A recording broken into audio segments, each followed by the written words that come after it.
Salam damai dan sejahtera di dalam nama Tuhan Yesus Kristus.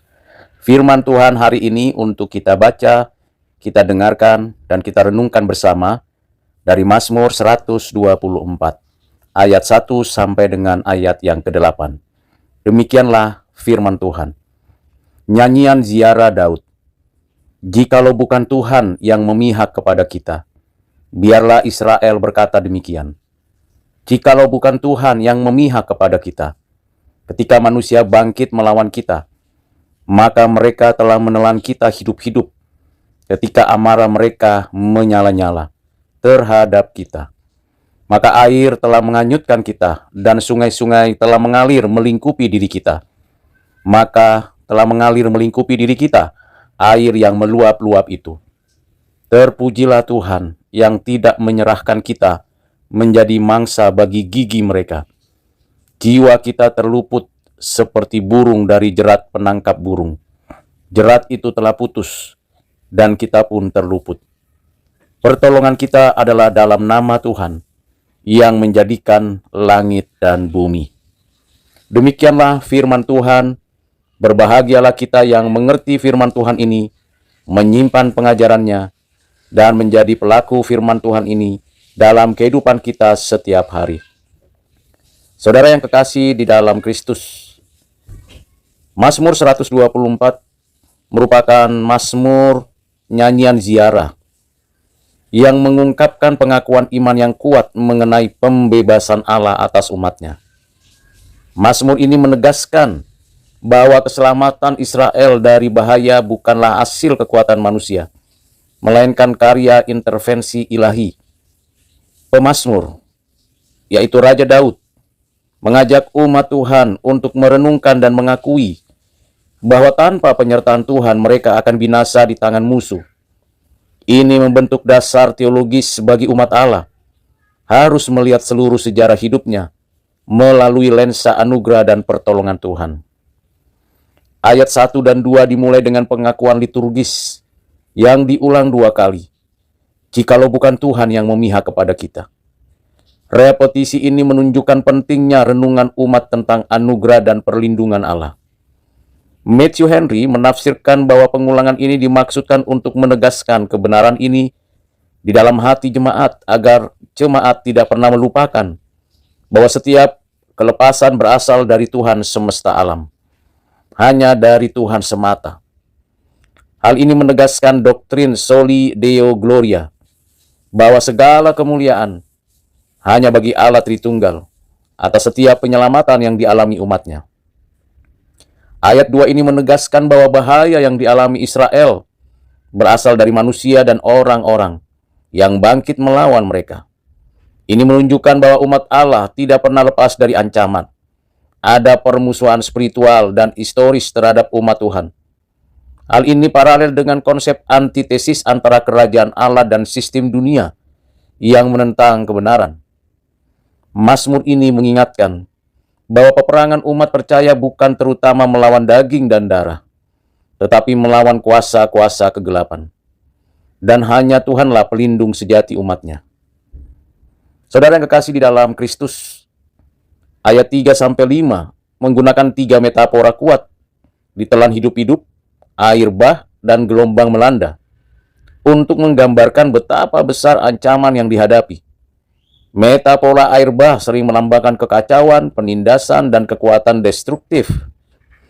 Bandingkan apa yang ditulis dalam kitab Yesaya ayat 43 ayat 2. Matthew Henry menjelaskan bahwa gambaran ini menegaskan bahaya yang mengancam Israel begitu besar sehingga tanpa campur tangan Allah mereka pasti binasa. Teologinya menyoroti ketergantungan total umat pada kedaulatan dan karya penyelamatan Tuhan. Saudara yang kekasih di dalam Kristus, kalau kita kembali melanjutkan penelusuran kita dari ayat 6 sampai dengan ayat 7, di sana dijelaskan dan dituliskan bagaimana menguban dada dari ancaman menjadi pujian atas kelepasan. Terpujilah Tuhan yang tidak menyerahkan kita sebagai mangsa bagi gigi mereka. Mazmur ini menyingkapkan natur Allah sebagai pembela dan penolong umat yang tertindas. Gambaran tentang terlepasnya burung dan jerat penangkap menegaskan bahwa keselamatan dari umat Allah bukanlah hasil kecerdasan sendiri, tetapi pembebasan oleh Tuhan. Ini memperlihatkan konsep redemptive intervention, campur tangan Allah yang aktif, membebaskan umat dari situasi yang mustahil. Ayat yang ketujuh, kalau kita pelajari dengan lebih teliti, sesungguhnya menyiratkan ketidakmampuan manusia menyelamatkan dirinya sendiri. Jerat melambangkan situasi tanpa jalan keluar, namun Tuhan mematahkan jerat itu. Situasi seperti itu berbicara tentang natur keselamatan sebagai karya anugerah, bukan usaha manusia. Saudara yang kekasih dalam Kristus, Mazmur 124 dengan demikian menjadi bayangan perjanjian baru mengenai karya penebusan Kristus yang mematahkan jerat dosa, maut, dan kuasa iblis. Pembebasan Israel menjadi tipologi keselamatan melalui Mesias yang membebaskan umatnya dari belenggu yang tidak dapat mereka lepaskan sendiri. Ayat yang ke-8, sebagai ayat terakhir dari Mazmur 124 ini, merupakan sebuah pernyataan iman yang menjadi salah satu pengakuan liturgis paling kuat dalam Alkitab. Pertolongan kita adalah dalam nama Tuhan yang menjadikan langit dan bumi. Pernyataan ini mempertegas doktrin pemeliharaan Allah yang didasarkan pada karya penciptaan. Matthew Henry menekankan bahwa penyebutan Tuhan sebagai pencipta meneguhkan alasan kuat untuk percaya bahwa Dia yang menciptakan segalanya sanggup memelihara umatnya dalam segala keadaan. Iman yang dikaruniakan Allah kepada umat berakar pada natur dan karakter Allah. Saudara yang kasih dalam Kristus, Mazmur 124 mengajarkan umatnya untuk memiliki memorial teologi, yaitu mengingat karya-karya Tuhan dalam sejarah sebagai landasan iman. Umat tidak boleh melupakan pembebasan Allah. Pengingkaran terhadap karyanya akan melahirkan keangkuhan dan kebergantungan pada manusia. Mazmur 124 ini membentuk spiritualitas syukur, kerendahan hati, dan kesadaran bahwa seluruh perjalanan hidup umat Allah adalah hasil penyertaan Tuhan dari awal sampai akhir. Mazmur ini juga membangun teologi komunitas yang bersyukur dan bersaksi. Seruan biarlah Israel berkata menunjukkan bahwa pengalaman iman tidak hanya untuk pribadi, tetapi menjadi kesaksian bersama, kesaksian kolektif atas pertolongan Tuhan memperkuat iman jemaat dan membangun solidaritas spiritual. Gereja dipanggil untuk mengingat, merayakan, dan mengajarkan karya-karya Tuhan, agar generasi berikutnya tidak melupakan bahwa di balik setiap kelepasan ada tangan Tuhan yang bekerja. Bagaimana kita menerapkan pengajaran ini dari Mazmur 124 tersebut? Pertama, gereja dan umat Kristen seharusnya melihat setiap pemeliharaan dan pertolongan yang dialami, baik dalam kebebasan beribadah, perlindungan dari tekanan sosial, maupun penyertaan dalam pergumulan, sebagai karya anugerah Allah.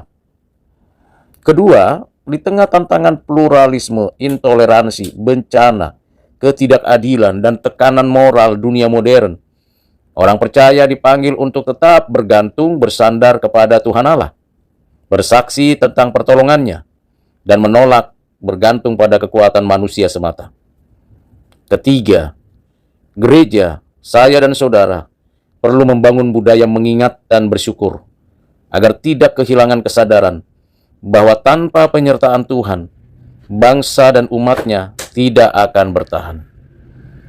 Kiranya dengan penjelasan dari Mazmur 124 ini menolong kita dan mendorong kita untuk tetap bersandar kepada Tuhan yang memelihara iman kita, dan senantiasa kita mengingat karya-karya Tuhan di masa lalu dan bersyukur untuk kebaikannya sampai Tuhan datang kembali.